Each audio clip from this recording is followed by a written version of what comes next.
Toronto, Canada is a world away from China. When democracy activist Sheng Xue fled here seeking asylum, she believed she was finally free from the watchful eye of Chinese authorities. Now she says she was wrong. I thought that I escaped from the fear, and I was going to enjoy the freedom, human rights, democracy, and the rule of law. But I realized that they are here. Their people, their network, their power, everything here. Xue became one of China's loudest critics after witnessing the 1989 Tiananmen Square massacre, where Chinese leaders ordered the killing of thousands of student democracy demonstrators. Her relentless activism quickly won her international acclaim and China's attention. She says Chinese agents contacted her repeatedly, warning they were tracking her every movement. They threatened to kill her if she didn't stop criticizing China's leaders. She began getting late-night visits to her home. One time about 1:30, I was working on my computer and I saw a car just passing by. It's okay, but then the car coming back and then make a turns in our driveway. So I was very nervous. I said, 1:30, why? No, why a car is around here?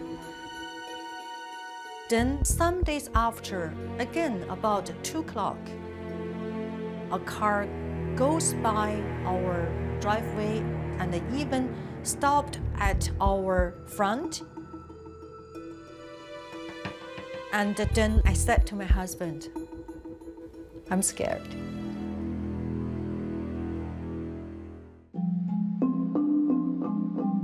Yeah, I want to show you this.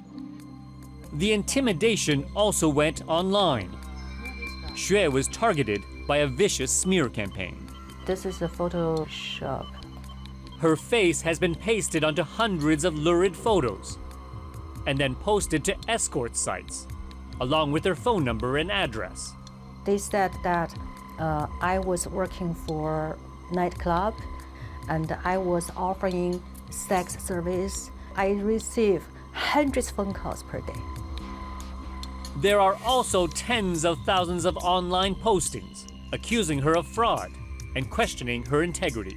I'm a liar and I stolen money from our humanitarian actions, and I'm very ugly. I'm very it's everything. What you could think about a person is bad. Everything. The sheer volume of material makes her believe the Chinese government is behind the attacks. So when you started seeing all this, all these accusations, all these nude photos, them calling you a prostitute, how did that affect you? Do you need to ask? It hasn't been easy.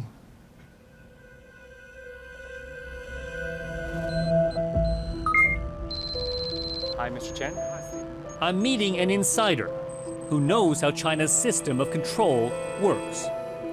Chen Yonglin helped build the country's strategy of crushing dissent abroad. Later, as a high-level diplomat, he put those policies into practice. Most Chinese immigrants are still scared. Most, because they know the Chinese regime may go to extreme means. Since defecting to Australia, Chen speaks openly, saying there are no limits to what China will do to its critics. If they get involved in any anti-communist group, they will definitely be harmed. No bottom line at all, not at all, beyond extreme.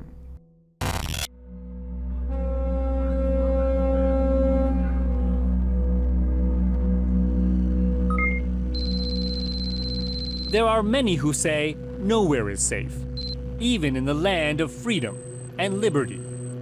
Teng Biao was one of China's most prominent civil rights lawyers. He fled to New York in 2014, but he says he hasn't escaped China's reach. Hey, Teng Biao. Hi, Steve. Hi. Good to see you again. Yeah, good to see It's been you. a long time. Yeah. I first met Teng Biao years ago in Beijing, when he was a lawyer defending the rights of those persecuted by the state. Today, he continues to speak out against injustices in China. So I want to show you this. It's led to threats on his life. His ID is CCP forever, Chinese Communist Party forever. And what does it say? Teng Biao, take care of your life because you will be murdered. They actually said murdered. Yeah. You will be murdered. Teng Biao believes the Twitter account belongs to a known agent of China's state security. What went through your mind when you saw this? It's a direct threat to my life. I live in the United States and it's a free and democratic country, but I can still feel the threat and harassment from Chinese government.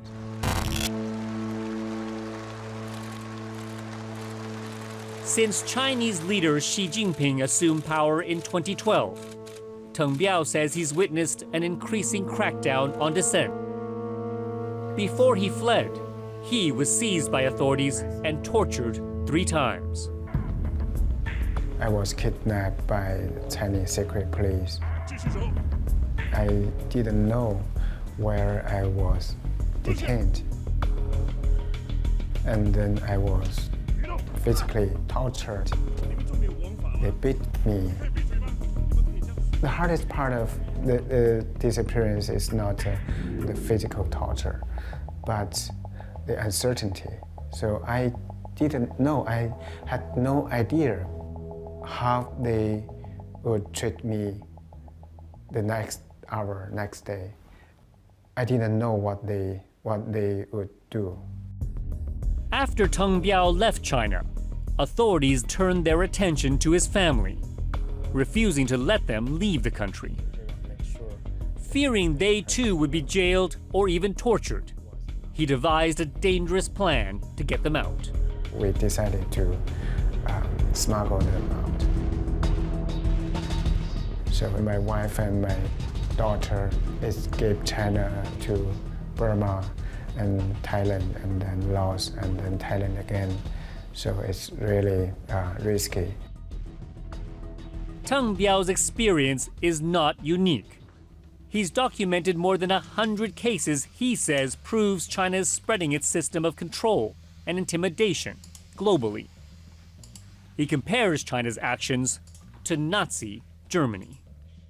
Some people may think it's unfair to compare China to Nazi Germany, but the current system in China is really close to totalitarianism. The secret police, one-party rule, the total control of society. And internationally, China becomes more and more aggressive.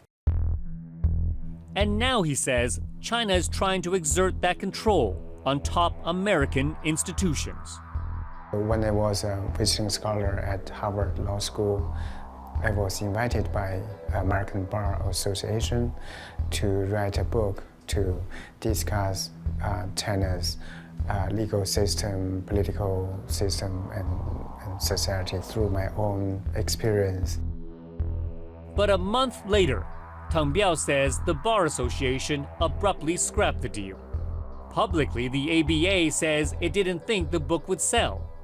But Teng Biao received an email from the group offering a different explanation. The reason they gave me their email is they don't want to anger Chinese government. When they said that to you, what did you think? I think it's really ridiculous. In China, because of my human rights activities, I was banned from teaching. I was disbarred. I was kidnapped and disappeared and tortured. And American is the model of liberal democracy, freedom of speech. And APA helped Chinese government to marginalize me, to silence me.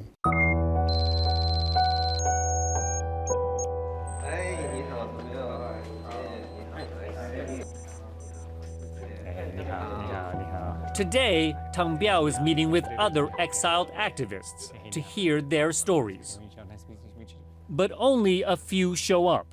Those who do explain their friends are too afraid to speak openly. 中共的这个手啊，伸的是非常长。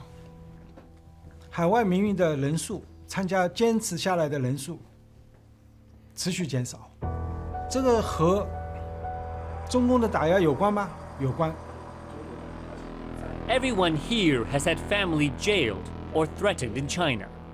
当地的国安也去找过他们，就是想要了解我的情况。 For Wen-Yun Chao, a well-known Chinese blogger, the threat has been much closer. 就在 New York 的 Queens， 我儿子在上学路上的照片，中共当局拍了这个照片，他就告诉我，他们随时可以对我家孩子施加不利，传达这种信息，来迫使我就范。 Do you feel safe in the Western world? 有很多眼睛在盯着你。不会说在美国是绝对安全的。 Or safe anywhere. The group points out several outspoken critics, like Swedish citizen Gui Minhai, have disappeared from Southeast Asia. Kidnapped, they say, by Chinese authorities. 我认为我们所期盼的这个情况还会恶化，我们这个反共的异议人士的空间，我认为只会继续恶化，我们的空间只会被打压。 Adding to their fears is a belief Western leaders are only interested in trade with China and not in defending human rights. They see the tone of Trump's meetings with China's leader as proof. We have developed a friendship, I can see that, and I think long term we're going to have a very, very great relationship, and I look very much forward to it.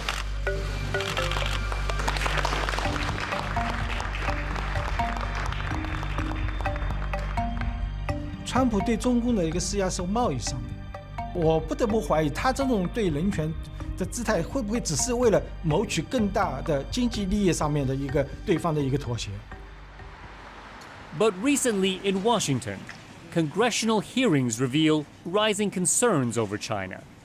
I do believe that Russia, Vladimir Putin in particular's efforts around the world are very important, but the biggest issue of our time, in my view, is China and the risks they pose. I'm not sure in the 240 some odd year history of this nation we've ever faced a competitor and potential adversary of this scale, scope, and capacity. One of the things we're trying to do is view the China threat as not just a whole of government threat, but a whole of society threat. It is something that we're watching warily.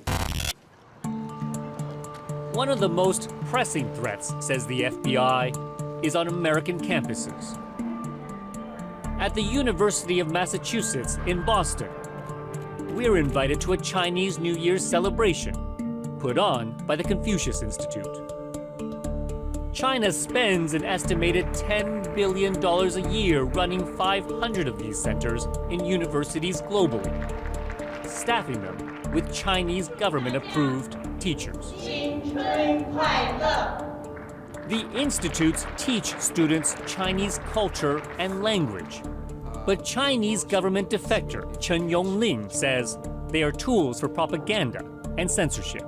On campus, on the whole society, it can build up friendly network to China. They can influence the future generations of the Western countries. Politically sensitive topics are banned. Topics like Falun Gong, democracy and freedom, human rights in China, all banned. It's a charge organizers here deny. What do you say about the concerns of censorship and concerns that the Confucius Institute is just an arm of the Chinese government? They really do not have the right information about us. Every Confucius Institute is working to be a bridge between US and China. We have nothing to do with the Chinese government censorship. Outside, protesters have a different view. I find it outrageous that a foreign government, especially one like the Chinese government, which is one of the most oppressive regimes in the world, is dictating and deciding what American students are learning on campus. Every university that agrees to host a Confucius Institute must sign a contract with the Chinese government. After weeks of requests, the protesters got hold of UMass Boston's deal. It reveals a clause that worries them. The institute must adhere to Chinese law. What is your concern with the contract that the University of Massachusetts has signed with the Confucius Institute? I'm shocked to see UMass Boston, a state institution, is agreeing to follow rules and regulations of Chinese Communist Party, and it's compromising people's freedom of speech in this country. It's just showing that, the Chinese government soft power is rising year by year, and it's very scary. With the Confucius Institute supplying millions of dollars to UMass Boston, we ask a senior school official what impact that has on the teaching here. Can students talk about the 1989 Tiananmen massacre? Can they talk about human rights violations in Tibet? I would assume that in their classes that they're having that are on those topics that they can talk about those issues. I think that that's kept quite separate from the type of ideas that we see the Confucius Institute undertaking. With the agreement with the Confucius Institutes, does that mean that there is a degree of censorship? I think I'd have to research it a little more. So if you understand what I mean, I feel like we're getting into a territory that I need to understand a little bit more what you're questioning me about. Last week I wrote a letter about the Confucius Institutes, which are funded by Chinese government dollars at U.S. schools. And it is my view that they're complicit in these efforts to covertly influence public opinion and to teach half-truths designed to present Chinese history, government, or official policy in the most favorable light. The CIA and FBI. We put the question of covert influence and intimidation to Chinese authorities. What do you say to these accusations? 对于那些无端的、没有任何事实根据的指责呢，我们实在是不想一浪费时间去做回应。我们希望的是有关各方呢都能够真正的摒弃冷战的和零和博弈的思维，能够以开放包容的心态来看待彼此的关系，来看待当今世界的发展。Back in New York, we meet up again with blogger Wen-Yun Chao. In 2016, he says he was writing commentary critical of China when he became the target of one of the largest online attacks ever recorded on an individual in the U.S. 1个小时2个 G， 一天就将近100个 G。 The volume of incoming data shut down the internet in his New York neighborhood.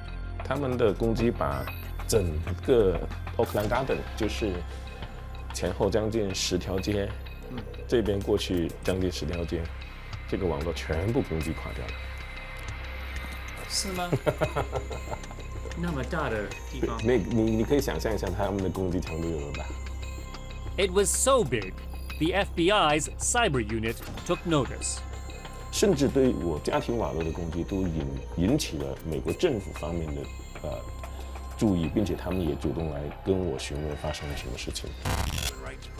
After facing a number of such attacks, Wen-Yun Chao was called before Congress to testify. 我认为攻击方含有政治目的，攻击水平非常高，极有可能来自于政府背景的行为。 Following the testimony, Wen says U.S. authorities expressed concern for his safety. 美国政府方面也曾经询问过我，需不需要给我提供特殊的保护？我说不用。但是我发现我家附近的警车的巡逻的次数明显多了很多，并且有一辆警车经常停在我家的附近。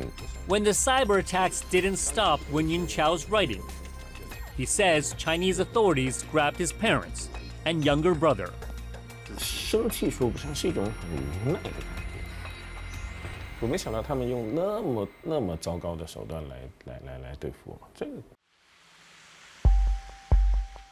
Wen sent details of the attack to a specialized cyber unit at the University of Toronto.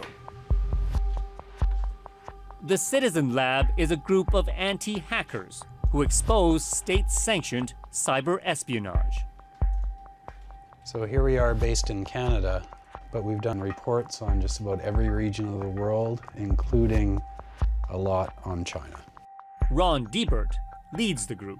There's no doubt in my mind that the Chinese government is, I would say, relentless in terms of its targeting of civil society groups abroad that they consider to be adversaries. Over the past decade, Diebert says he's watched China become more sophisticated in controlling the online sphere. Here is a Canadian-based account of WeChat, one of the most popular social media chat applications that's based in China. He and his team demonstrate how China blocks information of sensitive topics from being shared globally. So if I say something regular like hello in English, it'll get through just fine, and you would be able to see that. If I switch to Chinese input, he then types in the name of a religious group banned in China. Falun Dafa. I send it. Nothing appears on my device. So if we're having a conversation and it just doesn't appear, that's a really insidious form of censorship. The Citizen Lab has uncovered tens of thousands of words and phrases that are blocked. There are certain categories that are almost always filtered. Falun Gong, Tiananmen Square, anything Tibet related, things to do with human rights. And it's not just text. In a context like China, people try to circumvent censorship by sending pictures or caricatures. And what we have found is that there is targeting of images in messaging applications. Again, they show us how this works.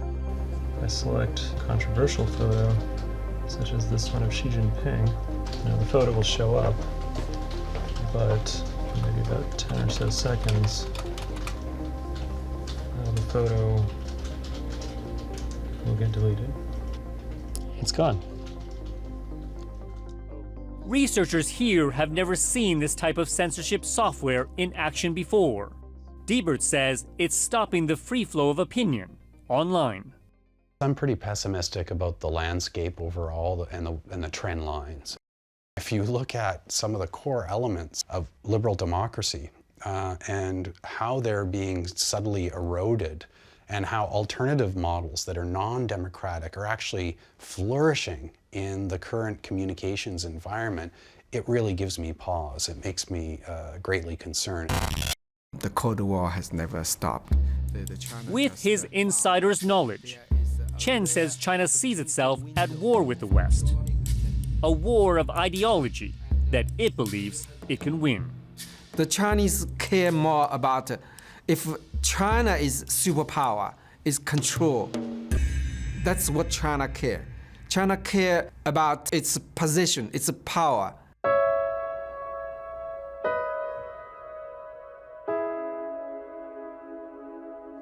For Teng Biao, his greatest fear is what could happen to his children.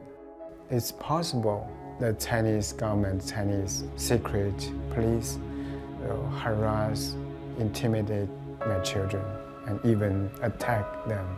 It's possible.